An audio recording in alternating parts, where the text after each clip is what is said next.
এক মিনিটে 5টা অঙ্ক, সবগুলো WBCS মেন বা প্রিলিতে এসেছিল। দেখো, নদীর স্রোতের অনুকূলে একটি নৌকার বেগ হচ্ছে 15.5 আর প্রতিকূল বেগ 8.5। তাহলে স্রোতের বেগ যখন বের করতে হবে তখন অনুকূল থেকে প্রতিকূল বিয়োগ করে দাও, দিয়ে 2 দিয়ে ভাগ। তাহলে 15.5 থেকে 8.5 বাদ দিলে কত হয়? 7/2 সমান 3.5 কিমি পার ঘন্টা। অর্থাৎ আমাদের উত্তর হলো এক ব্যক্তি 3 ঘন্টায় প্রতিকূলে 3 কিমি যায়, তাহলে 3 ঘন্টায় 3 কিমি, তাহলে তার গতিবেগ হলো কত? 1 কিমি। অনুকূলে 3 ঘন্টায় যায় 15 কিলোমিটার, তাহলে 15কে যদি 3 দিয়ে ভাগ করো তাহলে 5।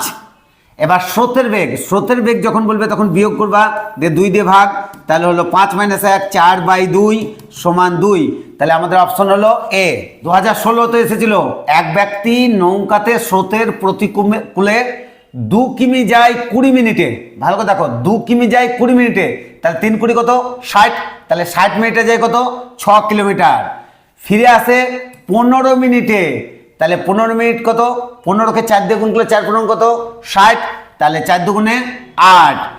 স্থির জল নৌকার বেগ +/2, তাহলে 8 হচ্ছে 14/2 সমান 7। তাহলে আমাদের অপশন হলো 7।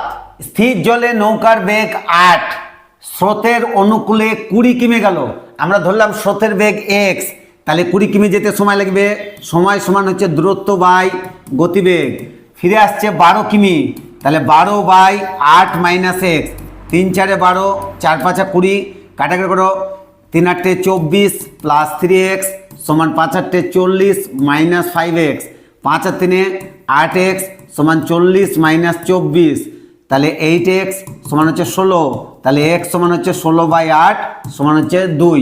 তাহলে আমাদের অপশন হলো 2 কিমি পার ঘন্টা। 1 ঘন্টায় একটি নৌকা স্রোতের অনুকূলে 11 কিলোমিটার যায়, প্রতিকূলে 5 কিলোমিটার যায়। স্রোতের বেগ কত? নৌকার বেগ কত? তাহলে 11 + 5/2 16/2 সমান 8 কিমি পার ঘন্টা। অর্থাৎ আমাদের অপশন সি।